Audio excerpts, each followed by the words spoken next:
Bem-vindo ao podcast Café com o CRM, uma iniciativa do CRM Maranhão. Esse momento é um momento importante para a gente conversar um pouquinho durante esse mês de conscientização do autismo, né? O mês de abril é um mês extremamente importante. Esse canal, que é o Café com o CRM, né? É um momento que eu acho que é importantíssimo, relevante para a gente discutir, pensar um pouco sobre autismo, pensar em políticas públicas. E eu sou João Arnaud, sou psiquiatra da infância e da adolescência. Foi um convite que me trouxe muita satisfação estar junto com vocês. E eu acho que é importante que cada um se apresente, fale um pouquinho de si. Tá contigo, por favor. Eu sou Bianca Álvares, eu sou neurologista infantil e estou muito feliz de estar aqui para a gente conversar, né? Tantas pessoas conhecidas que a gente está se revendo e para a gente falar um pouco sobre esse tema que é tão importante, né? Então, desmistificar algumas coisas, explicar algumas coisas também, né? E acalmar alguns corações de mães, né? De pais, de responsáveis, que também é importante. Sim. Certo. Já eu sou Rafael Cantanhede, eu sou supervisor em aba, então eu trabalho com intervenção baseada em aba, já há cerca de uns 4 anos, e há 22 anos eu sou irmão de um autista, então eu vou daqui dar experiência tanto quanto profissional, enquanto familiar também de uma pessoa com autismo. Eu sou a Thaís Nunes, eu tenho dois lugares aí na minha vida, né? Eu sou mãe do Miguel, de formação sou servidora pública, né? Trabalho no meio editorial, mas estou aqui para falar sobre esse meu papel de mãe, né? E para mim é uma felicidade falar sobre autismo, desse ponto de vista da maternidade, porque eu acho que é uma experiência, assim, muito que transforma a gente como pessoa, né? E eu acho que levar informação para as mães, para os pais, para os cuidadores é, assim, essencial para a gente ter uma experiência diferente e mais enriquecedora em relação ao autismo. Sim.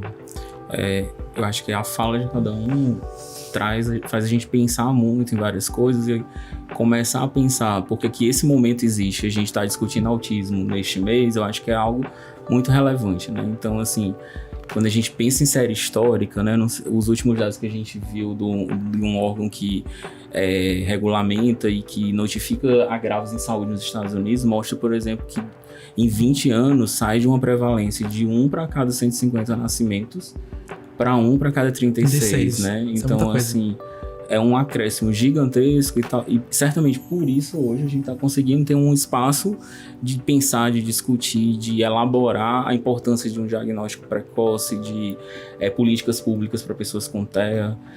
E aí, Bianca, assim, na sua prática diária, assim, na vivência mesmo da neuropediatria, isso também foi uma mudança no atendimento na neuropediatria, que provavelmente há algum tempo atrás as demandas eram epilepsia, deficiência intelectual, e agora é de transtorno do desenvolvimento e TEA, não é? Sim, quando eu entrei na residência, eu lembro muito bem que o nosso ambulatório era de alteração de comportamento como geral, né?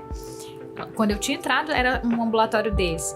E aí a gente começou a perceber as características do transtorno do espectro autista, né? E começamos a perceber o aumento do número de pacientes procurando aquele ambulatório. E aí eu lembro muito bem que foi na minha época de residente, lá no HC de Ribeirão, que abriu um ambulatório só para transtorno do espectro autista, assim, para avaliação, né? Então, assim, era um ambulatório que realmente bem multidisciplinar. Então, a criança ia com os pais e todo mundo via em conjunto aquela criança. Era uma extensa avaliação. E aí realmente foi um divisor de águas, o pessoal percebeu, né, a chefia percebeu que tinha essa necessidade. E realmente a gente viu, porque eu lembro que na pediatria eu acompanhava muito neuropediatras aqui em São Luís, o próprio Dr. João acompanhava bastante, a gente não via esse número tão grande nos ambulatórios, né? E hoje em dia, não só pelo aumento do número de casos, como as pessoas começam a buscar mais, né, perceber mais, as pessoas estão se incomodando mais com as alterações do desenvolvimento, aí esse número de procura nos ambulatórios aumentou bastante, né? Então eu posso dizer que hoje em dia no ambulatório, tanto do SUS quanto particular, mais de 50% dos casos que nos procuram é por alterações de desenvolvimento ou com características do transtorno do espectro autista, para pelo menos descartar essas características, né? Para descartar esse transtorno e considerar um atraso de desenvolvimento geral. É isso mesmo.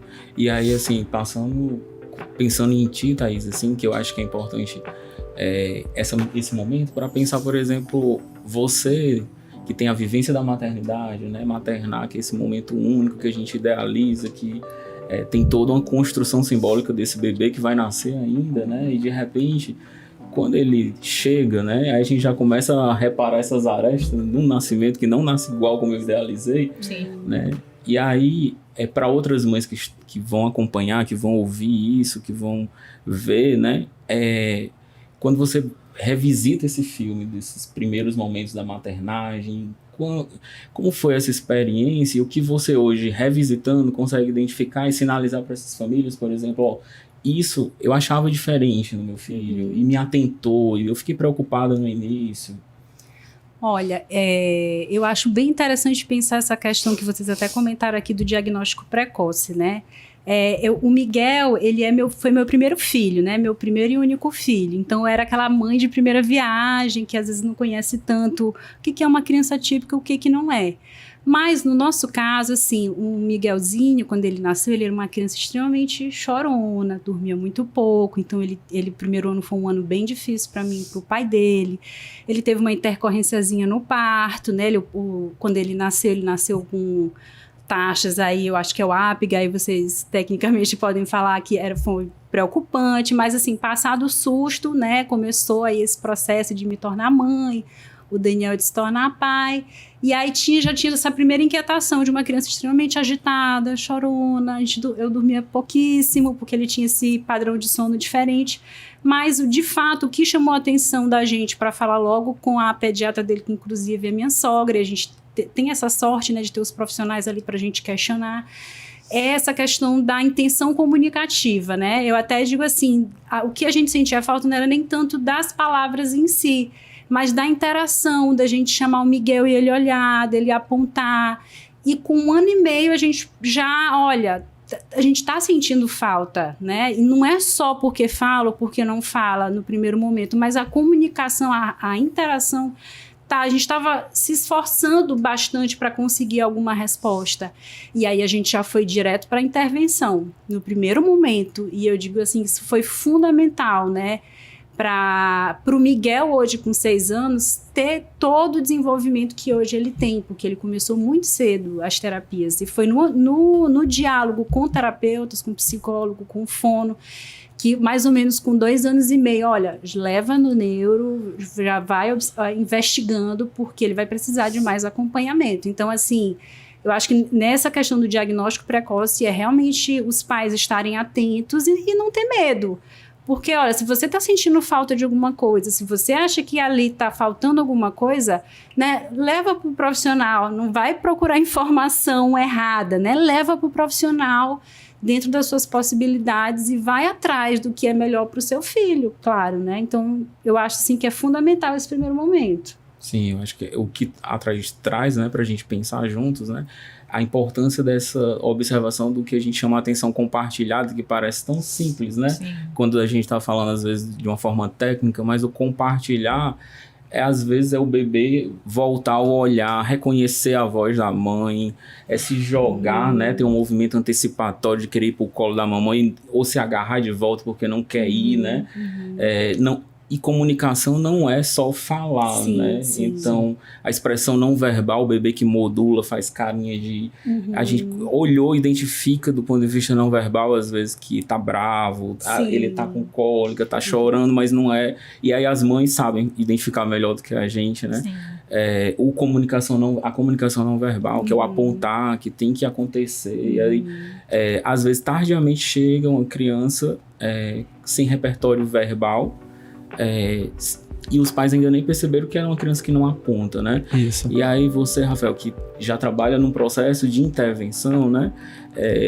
Me fala um pouquinho da tua experiência, por exemplo, quando você atende, faz uma anamnese de uma criança que você suspeita de autismo, essas características, como é que surgem dentro da análise do comportamento, que é uma ciência...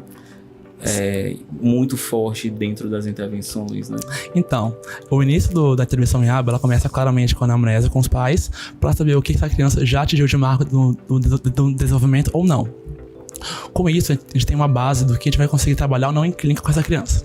E claro, como tu bem falaste, essa questão de triangular a atenção da criança é muito importante, porque assim, o que acontece bastante nesses casos de crianças de 1, 2 anos.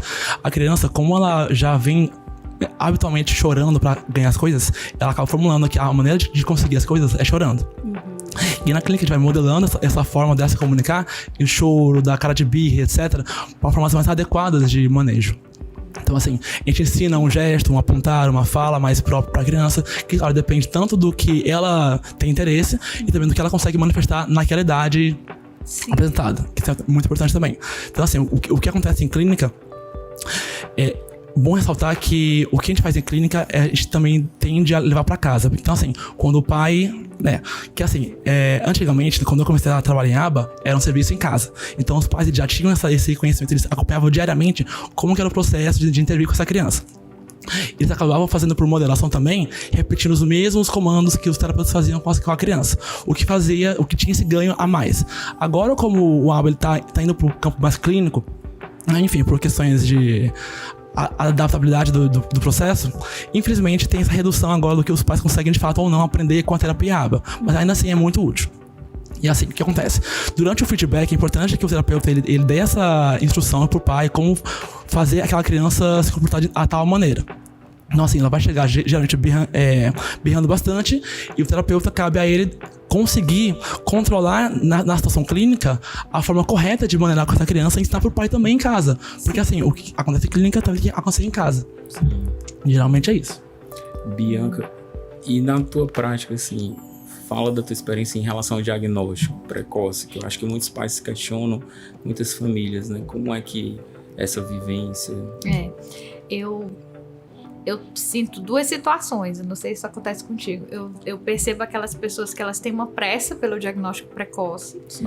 E às vezes a gente tem que ter cuidado, inclusive, com o diagnóstico antecipado não correto, sim, né? Uhum. Porque às vezes existe uma pressa, a gente sabe, né? Que tem questões documentais, né? Sim. Tem questões de convênio de saúde, tem, sim, questões financeiras que estão em jogo, sim, né? Então, às vezes isso... A família tem uma pressa porque é cobrado dela essa pressa, né? Verdade. Então, e também tem aquele outro ponto daquela família que evita o diagnóstico precoce, porque percebe que sabe que tem algumas alterações, mas acaba evitando um pouco. Aí você vê que aquela criança foi levada pela avó, sim, né? Tem uma madrinha ali, uma tia que já tá mais... né? Olha, eu trouxe aqui porque, enfim, eu marquei a consulta, eu trouxe tudo, preparei isso porque é isso aqui, né? Sim. Então, a gente segue esses dois caminhos, né? Tem tanto aquelas pessoas que querem um diagnóstico, inclusive, imediato. Não, eu quero logo saber se é ou se não é. Sendo que, às vezes, algumas coisas a gente precisa construir, porque existem alguns fatores que, às vezes, confundem também com relação à linguagem, né? Existem muitas alterações, atrasos de linguagem, que uma criança que tem uma alteração de comunicação, até mesmo uma apraxia pura, aquilo não vai melhorando, com o tempo vai trazendo outras alterações, né? Porque a gente precisa de comunicação para socializar. Sim. Então, o indivíduo tem uma carência no seu brincar, porque não consegue se comunicar com as crianças, sim, né? Então, assim, o seu comportamento às vezes pode ficar um pouco mais agressivo, porque a forma como ela tem de expressar que tá achando ruim, já que, sim, não tem o poder da comunicação. Então, algumas demandas também vão acontecendo e às vezes podem ser, inclusive, prejudicar o diagnóstico ou a exclusão desse diagnóstico, né? Então, eu vejo muito esses dois pontos. E com relação ao que você estava falando, da atenção compartilhada, é uma coisa que eu falo quase sempre, assim, para os pais, quando vejo.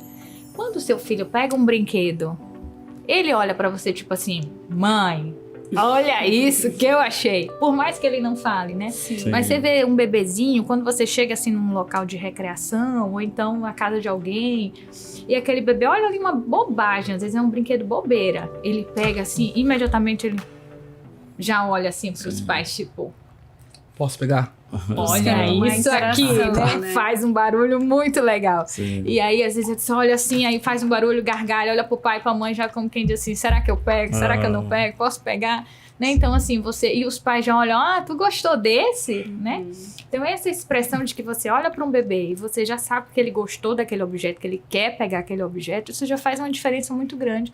A criança ainda nem sabe o que é aquilo, sim, ela não sabe nem a funcionalidade, nem falar aquilo, mas ela já comunicou para alguém, principalmente aquela pessoa que ela tem mais contato, que ela gostou muito daquilo. A expressão, a linguagem corporal, sim, né, modificou muito. Isso a gente vê nos bebezinhos já a partir de 6 meses de forma muito clara, né? Iniciar a atenção compartilhada, né? Tanto que no ABA a gente chama isso de ensino incidental, que é quando o pai, um caso do mediador, ele usa do ambiente natural da criança para ensinar o que é cada coisa, o que fazer, o que não fazer. também é muito útil. E assim, na terapia ABA, como que a gente faz?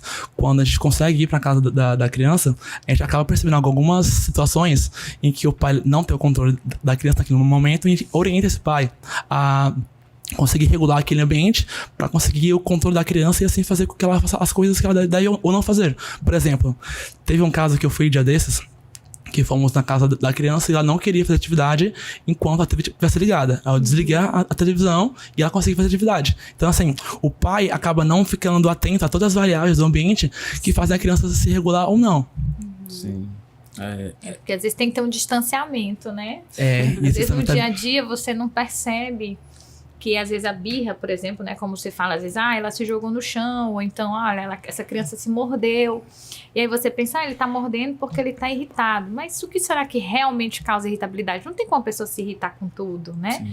Às vezes tem criança que tem dificuldade mesmo na autorregulação, né, nos fatores inibitórios, mas tem criança que faz uma busca sensorial quando aquilo ali tem uma questão ou um cheiro que, né, ela precisa modular até mesmo o paladar dela, então recorre à boca. Então, assim, às vezes é um fator de mordida ou de autolesivo que você tem que ter. Quem tá de fora consegue perceber melhor quando a criança faz. Será que isso aqui é sensorial? Busca. Será que isso aqui realmente é uma irritabilidade? Será que ele tá com... né? Então, assim, e quem tá no dia a dia tá tão desesperado para aquilo acabar, né? E sempre tem uma questão afetiva, né? Eu estava lembrando, tu falando dessa questão da relação, da comunicação, da triangulação, que, por exemplo, o Miguelzinho, quando ele era pequenininho, a gente queria brincar de bola, que é uma coisa simples, né? Sim. E a gente tinha muita dificuldade, e ele tendia a sentar no nosso colo. Ele nunca ficava de frente pra gente fazer isso, por uma dificuldade mesmo, né? E assim, com o processo, com as terapias e tal, a gente como pai e mãe, a gente foi aprendendo e foi construindo isso. Então hoje, por exemplo, Miguel era uma criança que chorava bastante quando era pequenininho.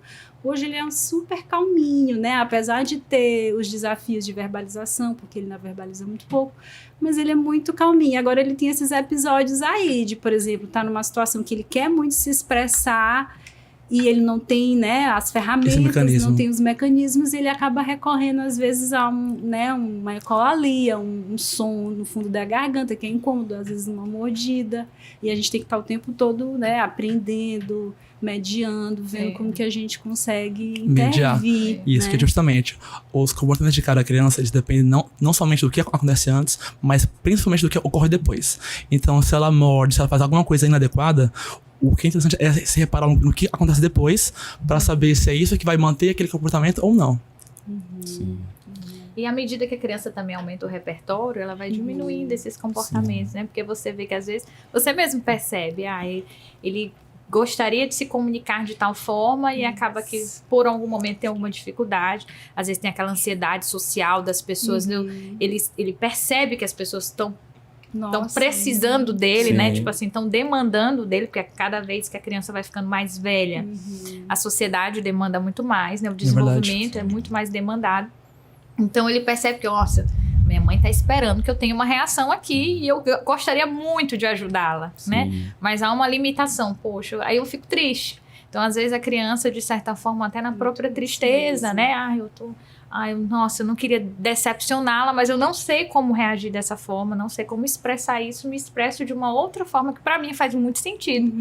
Mas pra maioria das pessoas pode não fazer, né? É isso mesmo. Eu acho que quanto mais há uma evolução no repertório comunicativo dentro do processo terapêutico, menos comportamentos, às vezes, de autolesão, de agressão, até mesmo as estereotipias que não são ferramentas aleatórias, né? Tem uma função, às vezes, sempre tem uma função de comunicar algo. Eu tô estressado, não tô mais tolerando esse ambiente, e aí eu faço mais estereotipia, né? Então a gente percebe muito no dia a dia essas nuances, né? E o quanto os pais, o terapeuta, a equipe, são muitas mãos, né? Assim, quando a gente pensa em tratamento, a gente falou um pouco do diagnóstico, né? E pensando em tratamento, a gente já está falando um pouco dele também, né? Não é um tratamento simples, implica em dedicação da família, em terapeutas que estejam pensa em treinamento parental, né? E a parentalidade não é só o pai e a mãe, às vezes o cuidado é com a avó, que reforça verdade. uma coisa que não estava, já estava resolvida, ele não fazia mais, aí a escola de repente começou aí surge na escola alguma coisa. Desafios. Essa questão da escola também é porque quando a criança, né, que Miguel a gente começou 1 ano e meio, aí com 2 aninhos e pouco começou a escola. Nossa, aí quando começa a escola é aquele ambiente social super desafiador e aí tudo muda, toda a rotina muda, né? Fora a questão também de como que a gente vai trabalhar os desafios dentro da escola. Então tem tanto o comportamento em casa que muda, né, por conta dessas demandas sociais, né? A gente sente muita ansiedade, a dificuldade, como é que eu vou interagir com aquele espaço, como também o aprendizado, né, que aí já é outro desafio. Sim. Escola, eu acho que é um ambiente muito ansiogênico para os pais e para a criança, para todo, né? Exatamente. Porque realmente é um desafio da convivência, de você estar em outro ambiente, seguir a regra daquele ambiente, tem tudo, é muito cheio de regra, muito horário, né? De certa forma, algumas regras escolares são boas para quem tem rigidez comportamental, né? Se você programa a criança e explica para a criança, mesmo quando você acha que ela não está compreendendo, mas você consegue explicar para ela aquela sequência do que ela vai seguir naquele dia, então a escola é mais fácil por conta disso, né? Essa é uma facilidade da escola. Então, assim, além dessas questões comportamentais, sociais, porque são crianças de vários tipos, de vários níveis de atividade, desde a mais quietinha até a que se comporta mais agitada, né? Num mesmo ambiente, numa mesma sala, com um mediador de professor, que também é uma pessoa, como qualquer outra, que às vezes demanda das suas questões emocionais domiciliares, né? Como é que vai manejar lá na escola. E além disso, ainda tem as habilidades acadêmicas que são treinadas ali, né? Que é para qualquer criança já é um treinamento, a alfabetização é um treinamento extremamente, né, assim, todas as crianças passam por um processo de ruptura, tava ali só brincando, pintando, e de repente tem que fazer uma tarefa, tem que ir uma parte de alfabetização, então todo esse meio que que é isso? Agora eu tenho que ficar aqui nessa escola fazendo isso? Eu tava só pintando, né? Então, esse tipo de atividades, elas causam mesmo ansiedade em todas as crianças. Imagina aquelas que já têm uma dificuldade de manejo, né, dessa vivência. E assim, escola eu acho que é uma coisa... Porque às vezes a escola vai ser o único lugar terapêutico de determinado grupo social. Se a gente estiver pensando na criança lá do interior, lá de Carutapera, lá do interior de um povoado de Balsas, a escola vai ser a única terapia de modelo social, de diagnóstico, das professoras tem um papel muito importante em suspeitar, né? Então a gente às vezes fala bastante, assim, da importância, às vezes eu me pego muito frequentemente nesse dilema, tipo, eu tô emitindo um laudo e pedindo pra família conseguir um AT numa turma pequena que já tem um tutor, aí no outro dia eu tô atendendo no SUS, aí a família que não consegue matricular na escola porque a professora disse, eu só aceito ele aqui na minha turma com 30 alunos se o secretário de educação mandar o tutor, aí o secretário de educação não tem o tutor, ou então, da última vez, uma experiência que a mãe gritando na porta da sala, no atendimento no interior do estado, no telefone, quando ela entrou a vez dela, ela estava tão angustiada que na sala de espera, a secretária de educação do município disse assim, mês passado, março, era o 3º tutor que ia sem preparo para manejar essa criança, e aí o 3º pediu demissão. Aí ela liga para a mãe na hora da consulta, antes dele entrar na consulta, dizendo, contrate alguém, ache alguém na cidade, um interior minúsculo. E aí assim, e essa mãe, o que a criança faz de terapia era a escola, basicamente, de modelo social. Então a gente tem... além das características do diagnóstico, a gente ainda tem uma diferença muito grande em relação a quem consegue, de fato, acessar o que a gente tem de evidência, né? Acessar as terapias mais efetivas, mais eficazes, né? Então, assim, a gente tá falando aqui de sinais de alerta precoces, né? Que a Thaís trouxe, o Rafael, a Bianca, eu falei de alguns... E entendendo, às vezes, que essas famílias do interior, da grande parte do Brasil, né, não vão conseguir ter esse diagnóstico precoce. Eles vão estar desamparados, do ponto de vista de políticas públicas, não só de saúde, mas também de educação, né? por mais que suspeitem o acesso à saúde, eu enfrento uma fila no SUS, que existem pacientes que chegam para mim e dizem que está 1 ano, né, tentando a consulta. E é importante que você falou, que eu acho também a questão dos professores, né, que papel fantástico, né, porque eu recebo muito no SUS, principalmente no SUS, pacientes que são encaminhados por conta da escola, porque o professor faz um relatório, que o professor tem, né, tem aquela observação, sabe como é o desenvolvimento das crianças, faz um comparativo também, né. Hoje em dia os professores estão, mesmo os professores do interior, a gente percebe que eles estão sempre tentando, né, se atualizar, às vezes assistem alguns cursos, né, passam por alguns tipos de treinamento, conseguem entender melhor, às vezes eles não sabem definir exatamente o que aquela criança tem, mas conseguem descrever pra gente muita coisa. Olha, não posso dizer o que é, mas eu posso dizer que isso está acontecendo na sala de aula e precisa de ajuda, né. Então a gente vê que o papel, pelo menos assim, eu percebo que os professores estão bem engajados, assim, principalmente das escolas públicas, né, e pedindo para os pais levarem a criança, olha, você precisa procurar assistente social, leve no médico, no psiquiatra, neurologista, para receber um diagnóstico, até para ajudar, né? Até o próprio professor, porque às vezes ele se vê, não sei como fazer, né? Como é que eu vou conseguir atender diante de todas essas questões salariais, né? Quantidade de alunos, as condições da própria escola, o material didático, como é que eu vou atender essa criança, por mais que eu queira ajudá-la, né? E só complementando, existe também assim um gap com relação à legislação, né? Porque teve aí um avanço bem interessante em relação à legislação que garante os direitos, né, da pessoa com autismo, mas a prática, como o Dr. Arnoldo falou, tanto de políticas públicas, como inclusive de espaços que teoricamente teriam, né, estrutura para garantir esses direitos, na prática, pode perguntar para qualquer pai e mãe de autista, todo dia é dia de luta. Todo dia é dia de luta. Né? A menor coisa, por exemplo, no caso do Miguelzinho, a gente tem plano de saúde, mas ele só está fazendo terapias por liminar. E não foi uma liminar que eu consegui fazer, foi uma liminar que eu já estou no Supremo Tribunal de Justiça, né? Com risco aí, acompanhando os debates atuais, de cair, né? Porque eles estão querendo retirar. Né? A gente está falando de famílias que têm plano de saúde, né? Imagina as crianças que estão no SUS. Quando se fala da educação, existe a Berenice Piana, né, que garantiu que a criança tenha o PEI, né, o Plano Educacional Individualizado, mas o Miguelzinho, mesmo estando numa escola particular, a gente tem dificuldade de ter esse documento. Sim. A gente tem dificuldade de ter acompanhante especializado. Inclusive, eu já ouvi de profissionais, né, dizer assim, olha, tu não pode querer que ele tenha um acompanhante especializado, porque isso é inviável, isso é utopia. Eu já ouvi isso dentro de uma escola particular. Imagina, né? Desculpa, o seu filho tem quantos anos? Ele hoje tem 6 anos. Tem 6 anos?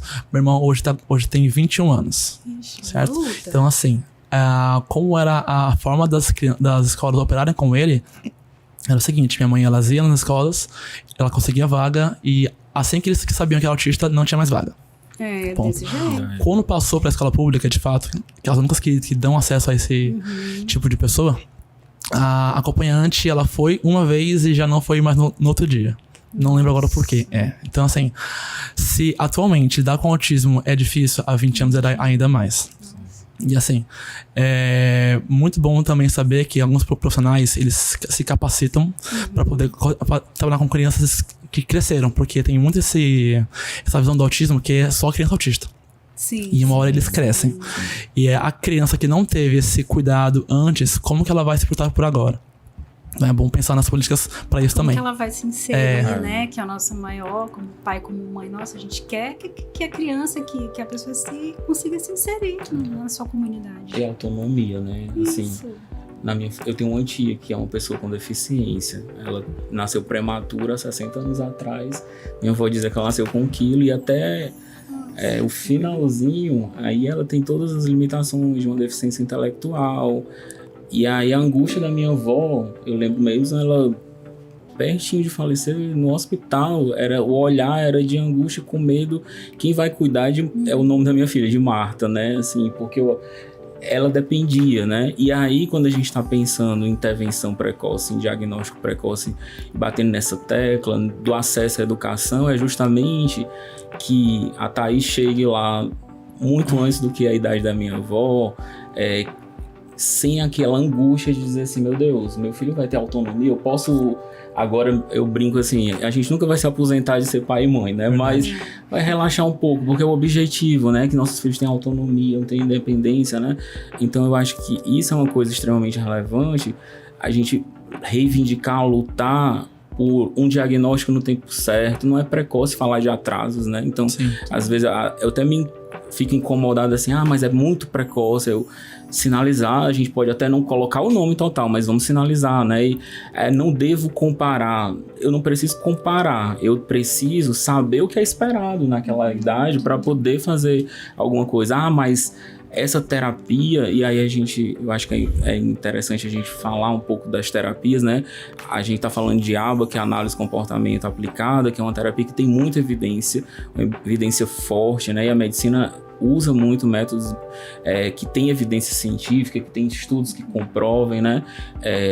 E aí, assim, é fundamental que além do ABA, a gente tenha outras mãos. A terapia ocupacional, Bianca já falou do quanto é difícil questões sensoriais, por exemplo, o quanto às vezes o pai comemora uma atividade que às vezes a gente nem se deu conta quando minha filha tirava a camisa. Meu Deus, eu não lembro. E aí o pai me conta assim, doutor, você não vai acreditar, tu tá tirando a camisa. Gente, a gente ressignifica tanta coisa, né? Se escuta, né? Então, e o terapeuta ocupacional, às vezes, é o profissional que vai trabalhar isso junto com a família e vai sinalizar para a família, olha, era esperado que ele tirasse o short, que ele não usasse mais o chinelo com o elástico ao redor.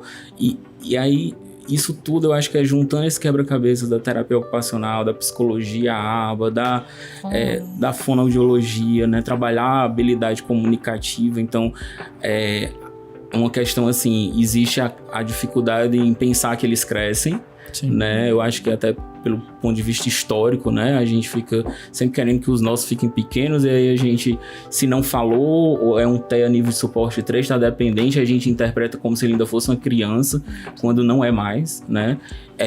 E além disso, os níveis de suporte 1, quando a gente está falando de TEA, que tem muitas características, mas são sutis, aí a gente encaminha, o terapeuta às vezes nem entende a necessidade de dizer assim, mas ele não consegue socializar porque é muito rígido, ele tem uma prosódia, que é uma entonação da fala diferente, mas ele tem todos os fonemas, eu recebo às vezes o relatório, ele tem todos os fonemas consolidados, mas ele não usa para se comunicar, mas embora seja um nível de suporte. Pois é, e aí precisa ainda da fono, eu não tô entendendo, e às vezes os pais também têm esse questionamento, né? Sim, verdade.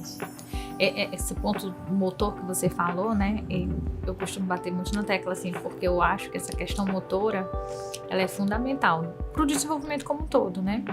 Então, às vezes, assim, pelo menos faz parte da avaliação da neurologia, porque, assim, tanto o neurologista como o psiquiatra tem a expertise suficiente para avaliar, atender, acompanhar a criança que tem transtorno de desenvolvimento independente, né? Não há uma necessidade, às vezes, de fazer acompanhamento com os dois, né? Isso aí, inclusive, é uma dúvida frequente, né? Mas faz parte da avaliação, muito da avaliação da neurologia infantil, tô falando pela minha parte, né? Certo.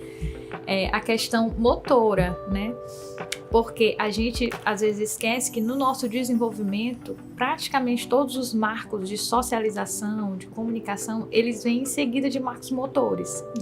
Então, os marcos motores, eles são fundamentais para a nossa vida, né? Então, assim, por exemplo, o pedalar, o pular, são áreas do nosso sistema nervoso, né? A região frontal, região parental, somestésica. Então, são regiões que são extremamente estimuladas pelo ponto de vista motor, né?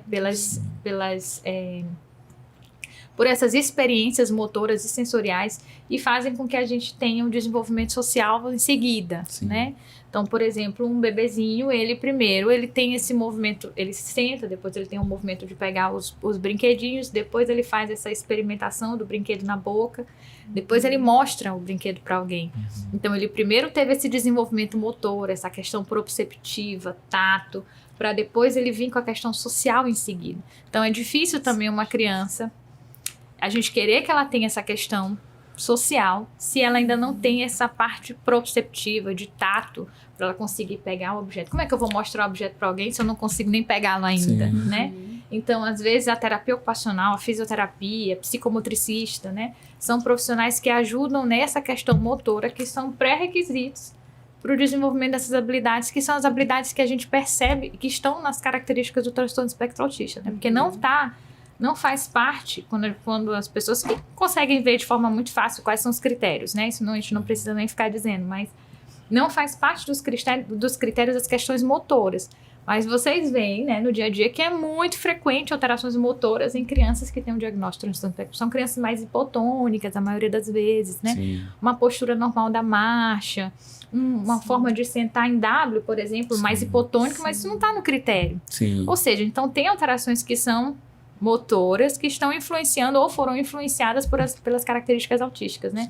Então, por isso que esses outros profissionais, apesar de não estarem enquadrados na ciência ABA, né?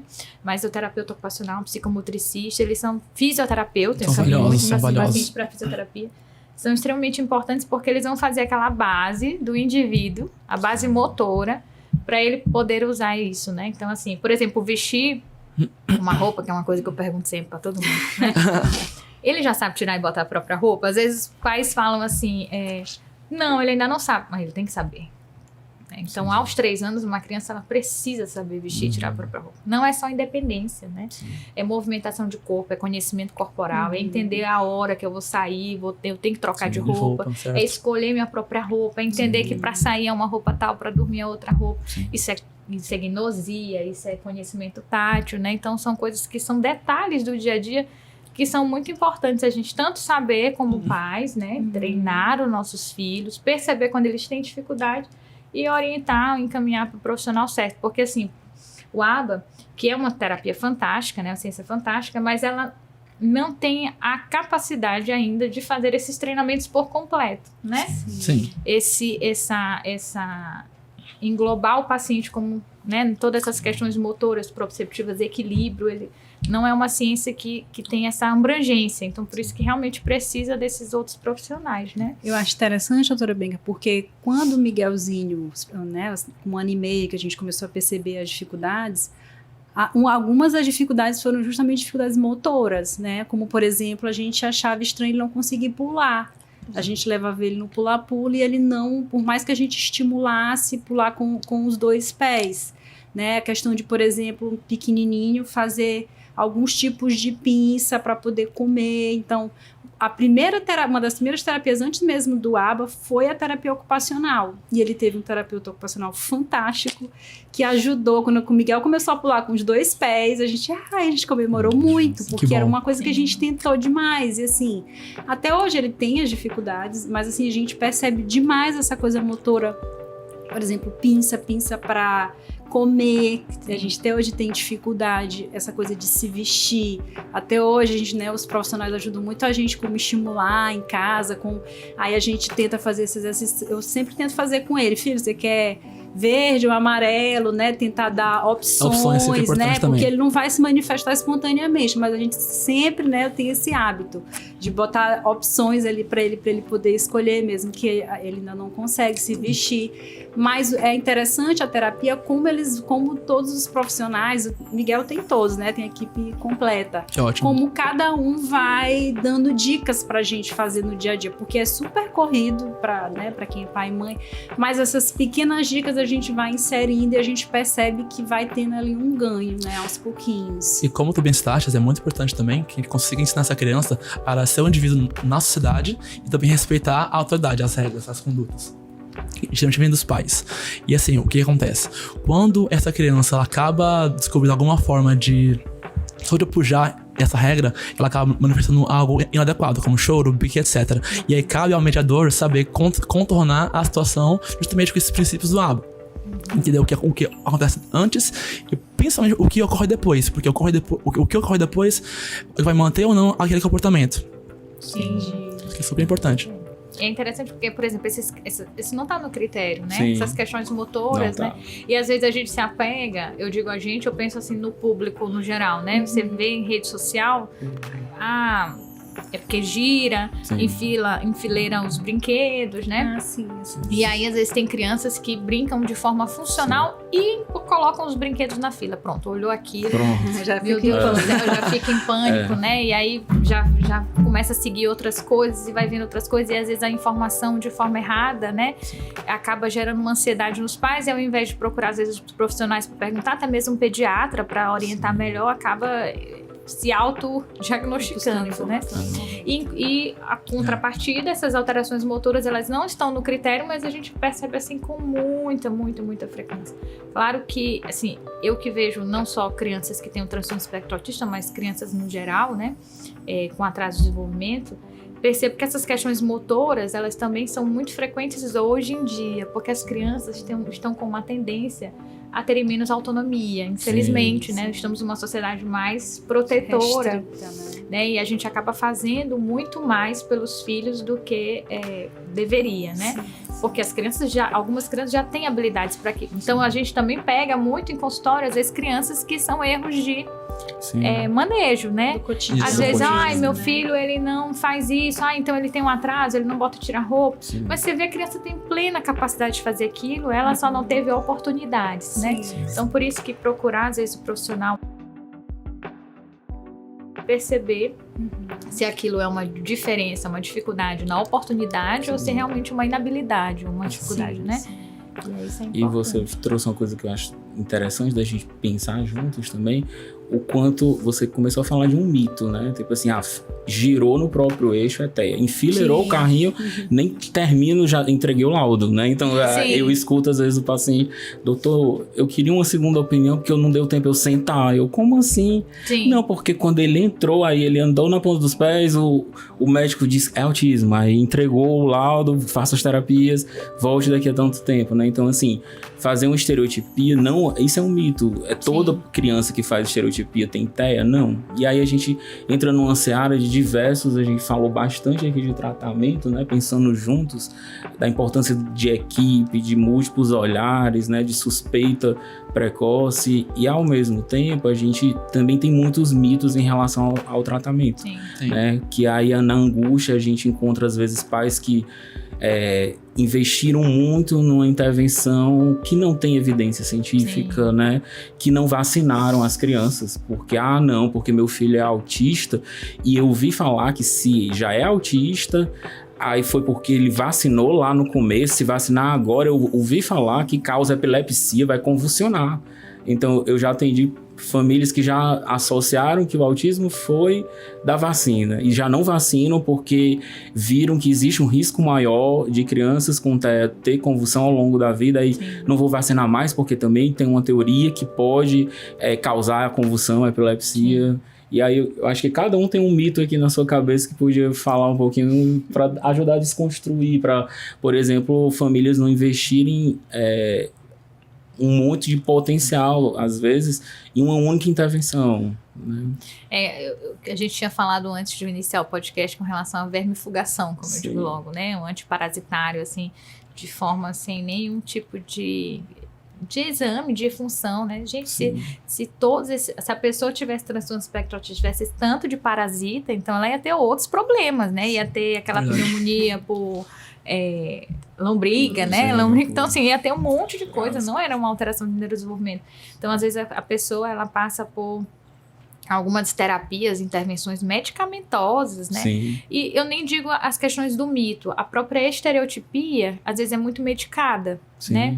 Às vezes, tem criança que ela faz um flapping, às vezes tem os pais assim, olha, eu queria que eles fizessem uma medicação para poder ele parar de fazer flapping, né? É um movimento repetitivo.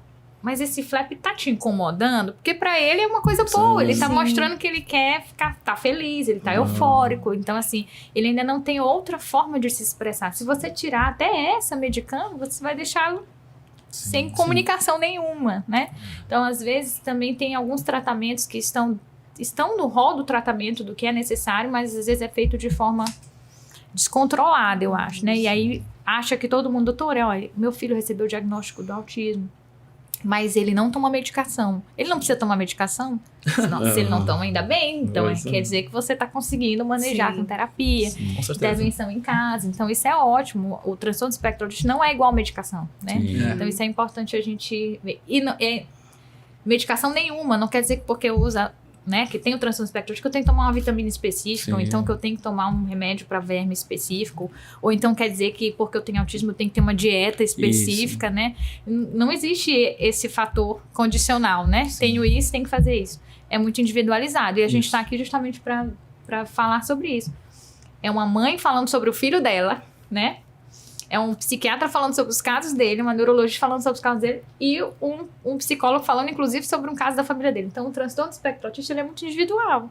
Sim, são experiências individuais, o indivíduo é completamente diferente um do outro. Sim. Então, o tratamento, o treinamento, a intervenção também tem que ser completamente personalizada quando é possível, né? De fato. Claro que em alguns locais, em algumas situações, principalmente na rede pública, a gente gostaria muito de fazer uma coisa personalizada. Eu e o Dr. João, a gente sofre dos mesmos dilemas. A gente, inclusive, estava conversando sobre isso, né? Porque, às vezes, a gente que atua no SUS, você fica ali... Nossa, não adianta eu posso dar a melhor orientação para essa pessoa, ela não vai conseguir fazer a maior parte disso. Então, esse ponto ele é bem frustrante, né? Olha, eu até brinco assim, né? Em qualquer área da vida da gente, a gente tem que ter muito cuidado hoje com fake news, né? Porque a gente tem uma avalanche de informações, né? E é muito fácil a gente cair, às vezes, numa informação errada, numa informação que vai ali me acalentar de alguma maneira. Infelizmente, a rede social, a gente está muito suscetível a isso, né? Fato. Mas assim, eu como mãe, né, o que eu diria para outra mãe, ou para outro pai, ou para outro cuidador, para minha fake news mestre, assim, é às vezes um discurso que a gente vê por aí de muita culpabilização da mãe ou do pai, né? Vamos dizer assim, culpabilização no sentido de que a mãe ou o pai causou o autismo naquela criança. Porque quando a gente recebe o diagnóstico, né, tem uma questão emocional muito forte ali envolvida, né? E a família, as pessoas que estão ali ao redor da gente, com pequenas falas, com pequenas sugestões, por exemplo... isso aí é a alimentação que tu tá dando pra essa criança, tu deixou de dar tal coisa, tal nutriente, tu deixou de fazer isso, ou deixou de fazer aquilo, quer dizer, são coisas assim que não vão contribuir para que aquele pai e aquela mãe possa dar a assistência necessária, né? E essa coisa da culpabilização, especialmente das mães, né? Eu vou fazer esse recorte de gênero aí, porque eu acho importante, porque inclusive tem dados aí que apontam um grande abandono paterno com o diagnóstico de autismo, né?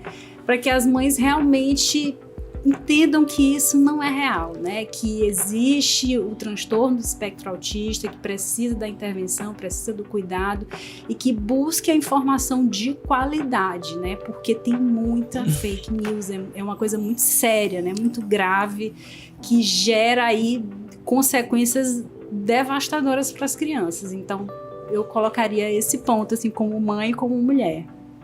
É verdade, Thaís trouxe uma coisa que eu me peguei ouvindo essa semana. De quem é a culpa?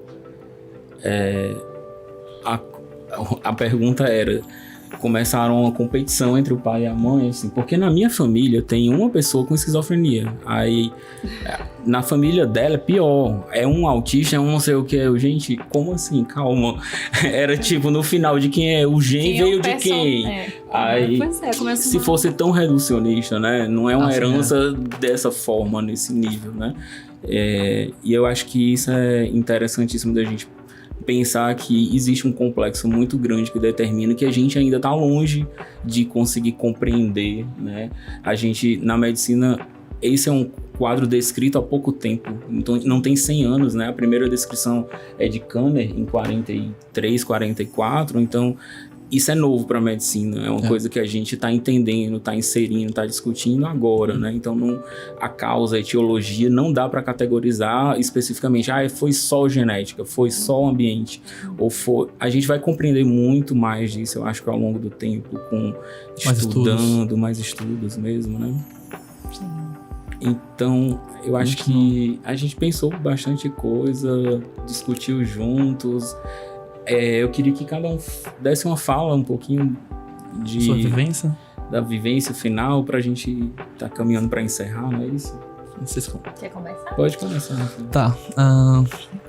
Então, já que esse é o meu tópico final, só queria agradecer quem nos ouviu. E também, claro, ressaltando a importância da intervenção precoce, porque, de fato, como tu bem citou, e eu acabei não falando sobre, existem os pré-requisitos no ABA que a gente consegue alavancar em comportamentos ainda mais funcionais. Então, assim, quando a gente fala de uma criança para ela sentar na sala de aula, olhar pro professor e fazer a sua tarefinha, envolve sentar, envolve ação compartilhada, envolve paciência, envolve flexibilidade, porque ao mesmo tempo que ela tá na escola, ela deixa de estar em outro lugar que para ela era preferível. Ou seja, acontece muitas das vezes de mães se perguntarem: Rafael, meu filho não gosta de tal coisa. Eu pergunto: eu não gosto de tal coisa ou ele queria estar em outra coisa? Certo? Ocorre muito com banhos, com escolas, com coisas que a criança não quer estar, mas acabou que o mediador teve que meio que fazer ela ir. E aí, sobre essa visão, é interessante pensar que também assim, que o pai ele tem essa percepção de como que o filho dele opera em X situação e Y situação, para conseguir de fato adaptar a melhor performance para lidar com ele. Olha, eu acho que como palavra final aqui, para mim, fica sempre a luta, né? Eu acho que como mãe de uma criança autista, e eu acho que aí todos os cuidadores envolvidos nisso, todos os dias é dia de luta. É dia de, na escola, falar com a coordenadora, falar com a psicóloga, entender se adaptou à prova, como é que está sendo essa inserção aqui. Então, a nossa luta é com que o mundo entenda, né, o outro entenda que existe a diversidade e que essas pessoas, elas precisam ser aceitas, integradas, compreendidas e cuidadas. Então, assim, é luta. Acho que todos nós aqui, de alguma maneira, estamos envolvidos nessa luta. É luta, eu vou passear num local e que esse som seja respeitado, se a criança ali tem uma questão sensorial, uma luta para ter um espaço acolhedor. Então, assim, eu e diversos pais, todos os dias a gente está lutando. E eu acho que a luta, ela tem muita coisa ainda para a gente lutar, mas ela tem rendido muitos frutos. Eu acho que tem aí uma compreensão social já, né, de todo esse processo, a gente tem aí ganhos, muita coisa para avançar, mas é uma luta mesmo para a gente compreender a diversidade, compreender o outro, e que o outro precisa, né, dentro da sua singularidade, dentro das suas características, poder estar inserido na sua comunidade, vivendo com todo mundo, né, de uma maneira igual e podendo viver ali suas experiências como qualquer um de nós. É isso mesmo.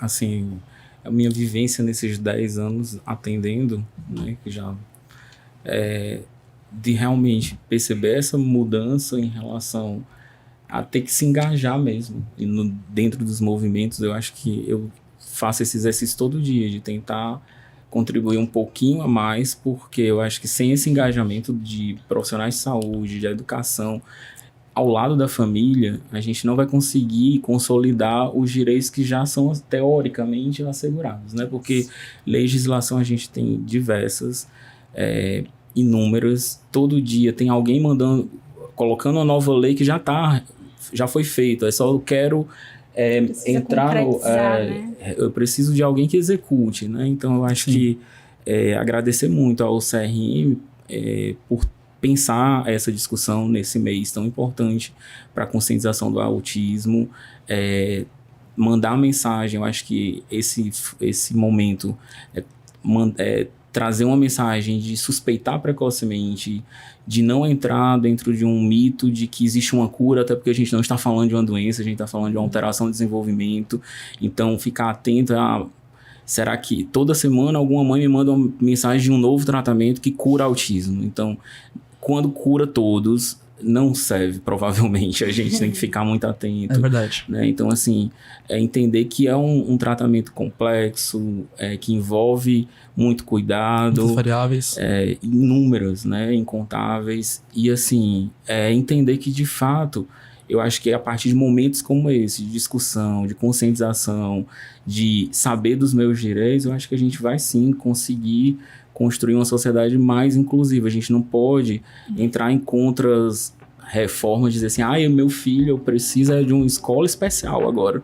Foi um percurso tão árduo, eu acho que é até contra o movimento histórico de construção do processo de inclusão, e escutar às vezes dói no meu ouvido, dizer assim, de alguma família, e ao mesmo tempo eu acolho e entendo que foi tão ruim ir para a escola. Rafael acabou de compartilhar, né? A porta estava fechada sempre, que eu desisti.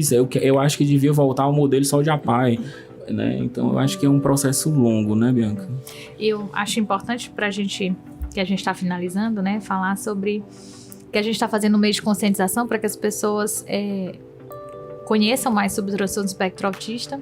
A gente intervém nas pessoas que têm esse diagnóstico para que elas possam, como a gente está falando, ter mais autonomia, né, se inserir na sociedade, mas a gente também precisa que a sociedade se insira nesse diagnóstico, né? Em que sentido? Que possa entender que não tem como a criança se adaptar em tudo, né? Não tem como o adolescente, o adulto se adaptar em tudo. Então a gente precisa realmente, como você falou, Thaís, assim, dos locais com som. Tem coisa que às vezes a gente fica, gente, pra que esse som tão alto, né? Não precisa eu ter o transtorno do espectro autista pra eu me incomodar com isso, né?